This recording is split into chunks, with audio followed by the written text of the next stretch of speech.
함께 사도신경으로 신앙 고백합니다. 전능하사 천지를 만드신 하나님 아버지를 내가 믿사오며 그 아들 우리 주 예수 그리스도를 믿사오니 이는 성령으로 잉태하사 동정녀 마리아에게 나시고 본디오 빌라도에게 고난을 받으사 십자가에 못 박혀 죽으시고 장사한 지 사흘 만에 죽은 자 가운데서 다시 살아나시며 하늘에 오르사 전능하신 하나님 우편에 앉아 계시다가 저리로서 산자와 죽은 자를 심판하러 오시리라. 성령을 믿사오며 거룩한 공회와 성도가 서로 교통하는 것과 죄를 사하여 주시는 것과 몸이 다시 사는 것과 영원히 사는 것을 믿사옵나이다. 아멘. 좋으신 하나님, 오늘 이 새벽에도 하나님 귀한 전으로 인도해 주심을 감사합니다.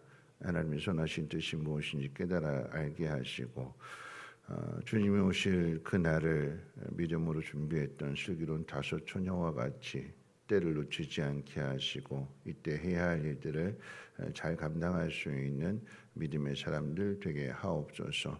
우리 소명교회 안에 하나님 슬픔을 당한 가정이 하나님 두 가정이나 있는데 하나님 긍휼히 여겨주시고 하늘의 위로가 그 마음 가운데 충만케 하옵소서. 감사드리며 모든 말씀 예수님의 이름으로 기도합니다. 아멘. 하나님 말씀 봅니다. 하나님 말씀 요한복음 21장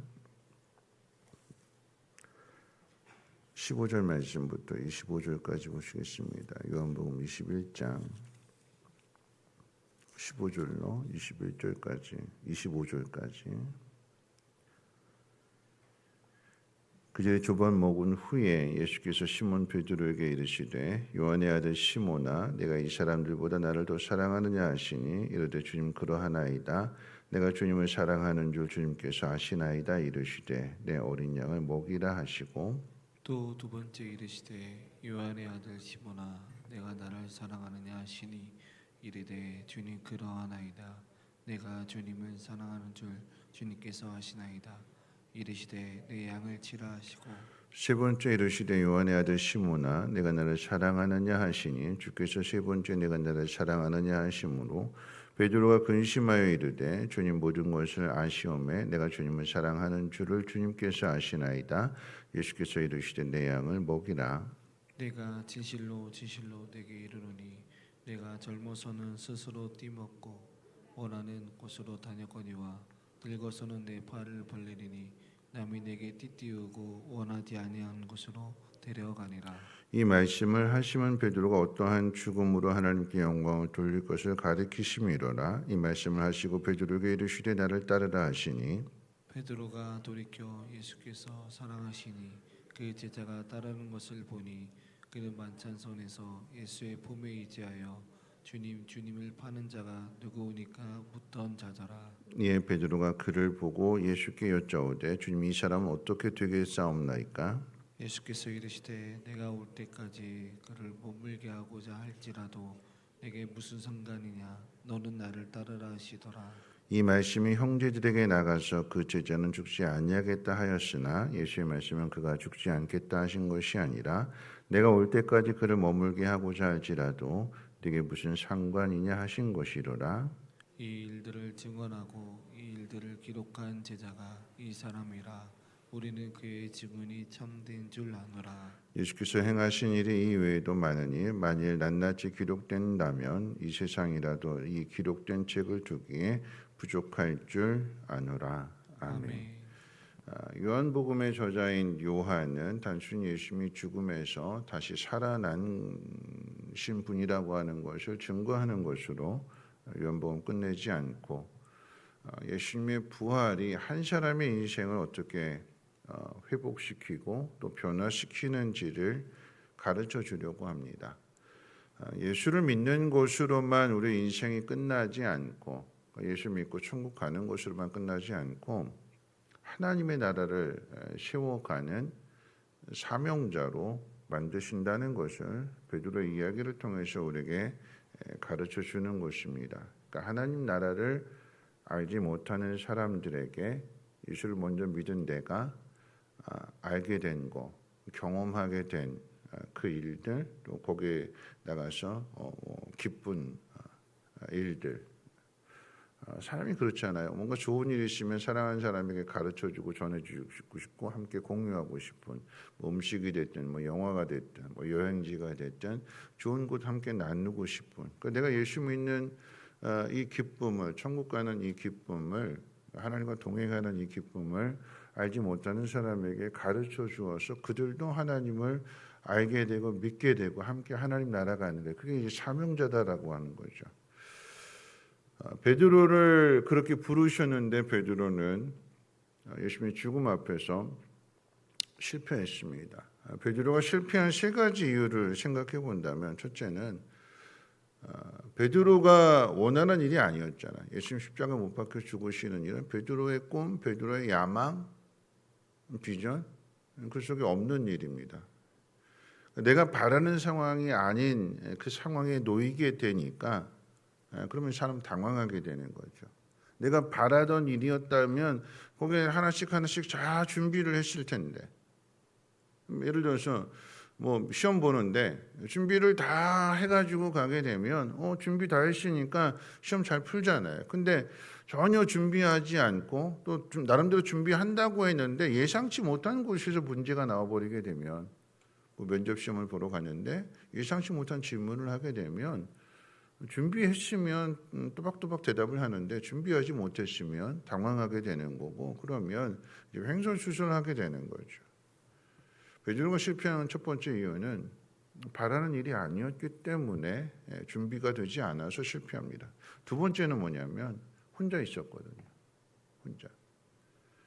다른 지들 다 뿔뿔 흩어졌고 도망가 버렸고 혼자 있게 된 상황 속에서 너도 예수 믿는 사람 맞지? 너도 예수님 제자잖아 하고 이렇게 다그치게 되니까, 내가 너 봤는데 하고 이제 다그치게 되니까 예수님을 부인하게 되고, 만약에 그 옆에 제자들이, 다른 제자들이 있었다라고 하면 첫째는 자기 자존심 때문에도 거짓말 못하는 거잖아요. 친구들이 있으니까, 제자들이 있으니까 그 무리의 힘을 빌려서.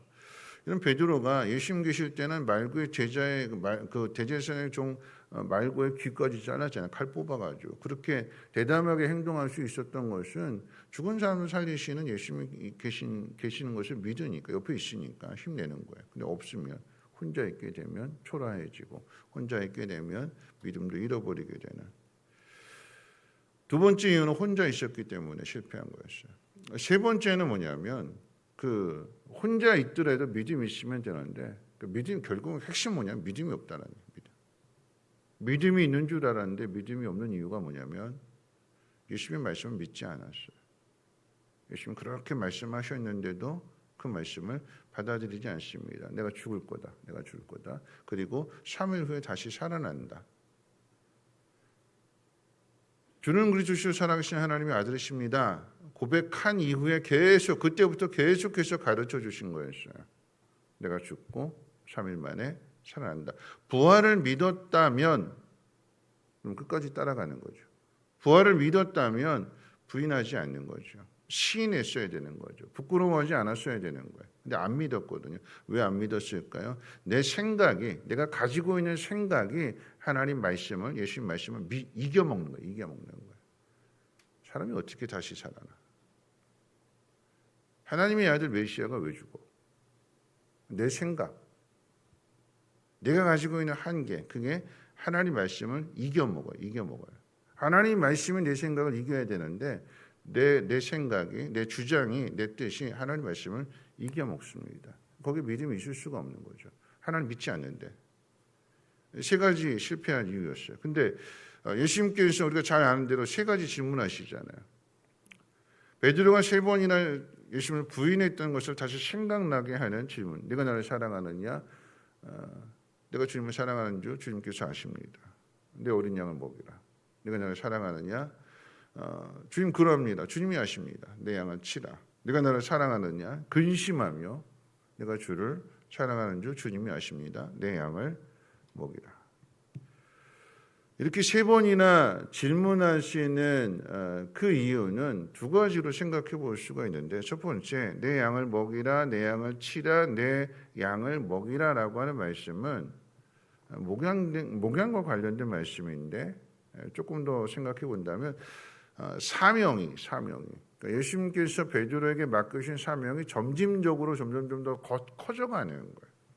첫 번째 뭐라고 말씀하셨냐면 내 어린 양을 먹이라 그랬어요. 처음부터 내 양을 먹이라 그런 게 아니라 내 어린 양을 먹이라. 어린 양은요. 요즘에야 뭐 그렇게 아이들 키우는 게 요즘 엄마들은 그렇게 죄송해요 어른들 표현으로 극성을 부리지만 그렇죠? 옛날에는 안 그랬잖아요. 옛날에는 그냥 뭐 있는 거 먹였고 그러면 아이들이 얼마나 먹겠어요?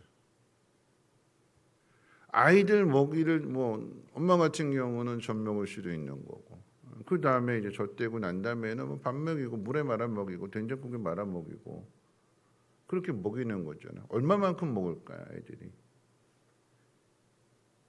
주는 대로 먹어요, 아이들은. 그만큼의 힘이 많이 들어가지는 않죠. 어린 양을 돌보는 거에 있어서는. 근데 그게 조금 더 커지게 되면 내 양을 치라 그랬어요. 치라. 돌보라라고 하는 거죠. 그럼 이제 양이 컸으니까 새끼 양에서 좀 컸으니까 행동 반경이 더 넓어지게 되는 거고 여기저기 다니면서 사고치게 되는 거고 자기 고집 부리게 되는 거. 그러면 목자가 또는 부모로 이야기한다라고 하면 신경 쓰는 게 더 많아지게 되는 거예요. 내 양을 치라. 마지막 세 번째 질문 가운데 내 양을 먹이라 그랬습니다. 그러면 앞에 있는 치라라고 하는 것과 내 양을 먹이라고 하는 게 중복될 것 같지만 그 뒤에 뭐라고 이야기했냐면 네가 젊어서는 네가 원하는 대로 다녔지만 이제는 남이 너를 끌고 갈 거다. 다시 말하면 내가 원하는 상황이 아닌 내가 바라는 상황이 아닌 속에서 양을 먹이는 거예요. 내가 다쳤거나 내가 아팠거나 내가 힘들거나 난 이 양은 좀 맡고 싶지 않은데 근데 주인이 양을 맡겼어요. 속속이는 양을. 내가 원하는 일이 아닌데 내 상황이 좋지도 않은데 근데 그 속에서 뭐 하라고요? 그 양을 먹이게 되는 거예요. 더 힘들어지는 거죠. 더 힘든 상황 속에서 주님이 맡겨주신 그 사명을 감당하는 거예요. 우리도 마찬가지입니다. 사명이 점점 커지는 거예요. 그 사명이 커져감에 따라서 우리 신앙도 함께 커져가게 되는 거예요. 내가 하고 싶은 일, 그렇게 크게 손들이지 않고 고생하지 않고 노력하지 않아도 되고 그냥 적당하게 할 수 있는 그런 일이 아니라 점점 일이 많아져요. 점점 일이 커집니다. 근데 그 일을 하래요. 맡겨주셨으니까. 내가 하고 싶어서 하는 일이 아니에요. 주님이 세 가지 말씀하신 거죠. 내 어린 양 먹여라, 내 양을 쳐라, 그리고 내 양을 먹여라. 근데 마지막 상황이 네가 원하지 않는 상황 가운데 놓여 있다 할지라도 너는 그 일을 해라. 주님이 맡겨주신 일이에요. 이 일을 할 수 있는 이유가 뭐냐, 또 비결이 뭐냐, 그 두 번째, 세 번이나 이렇게 질문하신 그 내용 속에 갖는 그 의미가 뭐냐라고 한다면 네가 나를 사랑하느냐 이렇게 물어보셨어요. 그러니까 이것을 할 수 있는 것은 뭐냐면 사랑이라고 하는 거예요. 사랑하게 되면 할 수 있는 거예요. 근데 주님이 베드로에게 네가 나를 사랑하느냐 이렇게 물으시는 건요. 베드로에게 사랑을 요구하고 있는 거지만 베드로가 예수님을 사랑합니다 그렇게 해서 할 수 있는 일이 아니에요. 왜냐하면 세 번째 질문 받고 근심했다고 그랬잖아요. 내가 실패했는데, 내가 넘어졌는데, 내가 또 할 수 있을까? 또 넘어지면 어떻게 하지? 자기에 대한 걱정을. 사랑한다고 고백은 하지만, 네, 사랑합니다. 내가 하겠습니다. 대답은 했지만 세 번째 질문을 받고 나니까 고민이 되고 근심이 되는 거예요. 또 넘어지면 어떻게 하지? 여러분 보세요. 예수님께서 네가 나를 사랑하느냐, 내가 나를 사랑하느냐, 내가 나를 사랑하느냐 이렇게 물으시는 이유는 뭐냐면 내가 너를 사랑한다라고 말씀하시는 것을 세 번이나 말씀하시는 거예요. 내가 너를 사랑한다. 너 나 사랑하니? 내가 너를 사랑한다. 그 주님이 사랑하신다는 거 어떻게 알겠어요? 실패했는데 찾아오신 거잖아요. 나는 몰라요. 부인한 그 베드로를, 괘씸한 베드로를 주님이 또 찾아오시는 거잖아요. 그 이야기는 네가 나를 사랑하느냐 물으시지만 주님이 베드로 사랑하시는 게 더 큰 거예요. 내가 하나님을 사랑합니다. 고백하지만 눈물 흘리면서 고백하지만 내가 하나님을 사랑하는 것보다는 하나님이 나를 사랑하시는 게 더 큰 거예요. 그러니까 하나님의 양을, 예수님의 양을 맡겨주시는 거잖아요. 믿으니까, 사랑하니까. 그 귀한 사명을 하늘로 올라가시면서 통째로 맡겨주시는 것입니다. 여러분, 믿음이 믿는다고 하지만 결국 다 내 중심이잖아요. 오늘 말씀의 의미를 한번 내 삶에 한번 적용해 봤으면 좋겠어요. 실패자입니다. 주님이 찾아오셔서 예수님의 그 귀한 양을 맡겨주시는 사람이 좀 잘나고 힘있고 배신하지 않고 좀 듬직하고 그런 사람에게 맡겨주시는 게 아니에요. 실패자. 남들이 다 비난하고 있는 상황인 거고 자기 자신으로도 내가 이렇게 이것밖에 안 되네 초라해야 하는 그런 베드로에게 주님이 찾아오셔서 주님의 그 귀한 양들을 맡겨주시는 거잖아요. 뭐 하라고요? 그 속에서 사명자가 되라고, 그 속에서 믿음을 회복하라고, 그 속에서 사랑을 더 풍성하게 만들어 가라고. 말씀을 마칠 텐데요. 베드로가 실패하게 된 이유 3가지 말씀드렸어요. 첫째, 내가 바란 상황이 아니었어요. 두 번째, 혼자 있었어요. 세 번째, 믿음이 없었습니다. 그런데 오늘 이 말씀 속에서 그리고 베드로 이후의 삶을 말씀해 주시는데 남이 너를 끌고 갈 거다. 근데 베드로는 그렇게 끌려가는 상황 속에서 믿음을 고백하는 거고 믿음을 지키는 거고 하나님의 나라를 전해주는 거고 죽음으로써 증명해 주는 거잖아요. 죽음으로써 전해주는 거잖아요. 3가지를 극복합니다. 내가 바라는 일이 아니었고 내가 원하는 자리가 아니었는데 거기서 믿음을 지켜요. 다른 제자들 다 사명 따라 흩어졌고 혼자 된 상황 속에서 이겨냅니다. 전에는 혼자 있어서 도망쳤고 혼자 있어서 부인했고 혼자 있어서 실패했는데 그 혼자 된 자리에서 믿음을 지켜요. 세 번째가 뭘까요? 믿음입니다. 믿음. 십자가의 거꾸로 순교합니다. 어떻게 이렇게 실패자가 사명자가 될 수 있었느냐? 주님이 믿어주셨대요. 주님이 또 찾아오신 거고 내가 가지고 있는 아픔, 내가 가지고 있는 괴로움, 내가 가지고 있는 실패 그 속에 주님이 찾아오신대요. 말씀을 통해서 가르쳐 주신대요. 그러면 그 말씀을 붙들고 우리가 일어나야죠. 작은 것부터 시작하는 거예요. 어린 양을 먹이는 것부터. 그리고 어린 양을 돌보는 것으로부터 더 나가서 내가 원치 않는 상황 가운데 있다 할지라도 주님이 나한테 맡겨주셨으니까. 그게 사명이잖아요. 주님이 나한테 맡겨주신 일이니까.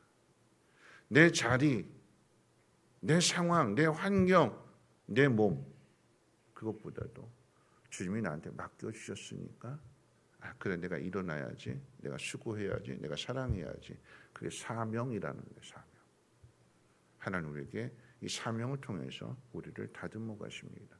하나님 나에게 맡기신 사명이 무엇인지를 찾아보십시오. 그 사명은 나를 위한 일이 아니에요. 다른 사람을 위한 일입니다. 그게 세상 사람과 다른 거죠. 그렇죠? 내가 나를 생각하고 남이 나한테 해준 거 가지고 그거 가지고 힘들어하지 말고 하나님 그거 이겨내고 다른 사람을 위해서 수고하는 사람이 되라. 그 사람이 하나님 나라에 들어갑니다. 슬기로운 5처녀, 5달란트 2달란트 맡은 종, 양, 자기 일을 한 거예요. 자기 맡겨진 일. 오늘 저와 여러분들이 하나님 나에게 맡겨주신 그 일들을 잘 감당하십시오. 사랑하는 일이고 섬기는 일입니다. 그 일을 통해서 하나님의 나라를 세워가는 귀한 사명자들 되시기를 주님의 이름으로 부탁을 드립니다. 찬송가 315장 함께 찬양합니다.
그 영광의 나라 나 들어가서 그 풍성한 은혜 늘 감사하리. 금별류가 쓰고 날 찬송할 만 이전보다 더 사랑합니다.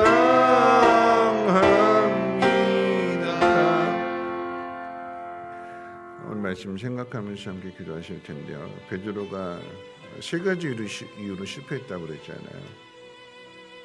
내가 바라는 상황이 아니었던 일들, 또 혼자 있었을 때, 예수님을 믿지 못했던 일들. 그런데 다시 찾아와 주셔서 사명을 주심으로 인해서, 믿고 맡겨주심으로 인해서 그 세 가지를 극복합니다. 바라는 곳이 아니었어도 순종하고, 혼자 있어도 믿음을 지키고, 그리고 마지막에 끝까지 사명 감당하는 그 모습으로 하나님 나라에 올라갑니다. 나에게 맡겨주신 그 일을 통해서 하나님 나라를 만들어 가시는 거예요. 믿음을, 그리고 사랑을. 오늘 내가 감당해야 될 일이 무엇인가? 내가 맡을 일이 무엇인가? 내가 다른 사람을 행복하게 해줄 일이 무엇인가? 한번 생각해 보시고 그 일을 이루어 가십시오. 오늘 새벽에 기도하실 건요. 어제 저녁에 밤에 이제 새로운 상 공부 마치고 당장실에 있는데 안수경 권사님한테 전화가 왔어요. 목사님 흐느끼시면서 남편이 돌아가셨대요. 병원이 어디예요? 몇 호예요? 입관 시간은요? 물어보는데 아유 목사님 아무 생각도 안 나요. 흐느껴 오시면서 모르겠어요. 아무 생각도 안 나요. 그 따님하고 이렇게 연락도 안 되고 그래가지고 11시 넘어서 이게 그 입관 시간이 이게 나온 거지요. 오늘 어저께 이렇게 부고 문자를 보내야 되는데 너무 늦은 시간이었기 때문에 보내지를 못하고 오늘 이제 입관 예배를 드렸는데 오후 예배 끝나고 그러니까 수요 예배 묵상 예배 끝나고 나서 3시 반에 갈 텐데 새벽에 저 끝에 이쪽 왼쪽에 맨 앞에서 앉아서 기도하신 권사님이세요. 오늘 못 나오셨어요. 남편이 돌아가셨어요. 장례식장에 계세요. 어떻게 될지 모르겠어요. 아무 생각이 안 나요. 우리가 해야 될 일은 위로하는 거죠. 함께 가서 위로해주고 그게 우리의 사명입니다. 돌아보고 하나님 어려움을 당하는 사람들 돌아보고 위로해주고 격려해주고 왜냐하면 그 일이 내일이 될 수 있기 때문에 내가 그런 일을 당했을 때 함께 격려해주고 그 믿음의 공동체잖아요. 하나님 각자의 맡겨주신 사명을 잘 감당하게 하시고 그러므로 하나님의 나라를 이뤄갈 수 있는 우리 모두가 되게 해달라고 또 어려움을 당하는 슬픔을 당한 가정들을 주님 위로해달라고 함께 동성으로 하나님 앞에 기도합니다. 사랑 많으신 하나님 아버지 감사합니다. 오늘 하나님 말씀을 듣습니다. 하나님 우리가 어떻게 살아가야 될지 하나님 베드로는 혼자 있을 때 넘어졌습니다. 내가 바라는 일이 아니었고 원하는 일이 아니었기 때문에 그 속에서 실패하게 됩니다. 당황하게 되고 그 속에서 시험을 이겨내지 못합니다. 내가 가지고 있는 생각으로 예수님의 말씀을 이겨먹었습니다. 그래서 실패했습니다. 부활을 믿지 않았습니다. 하나님 그랬던 베드로 주님이 찾아가 주셨고 다시 사명을 맡겨주십니다. 그의 마음을 치유해 주시는데 그 마음을 치유해 주는 것은 실패자에게 다시 일을 맡겨주시는 것입니다. 믿어주는 것입니다. 내가 나를 사랑하느냐. 사랑을 요구하시지만 주님이 베드로를 붙들고 계시고 주님 베드로를 더 사랑하십니다. 그 사랑으로 우리가 다시 일어날 수 있는 것이고 사명자가 될 수 있는 것입니다. 하나님 우리 청민교회 모든 권속들 아픔과 실패와 힘든 자리에 있을 때에 그 속에 찾아오시는 주님을 만나게 도와주시고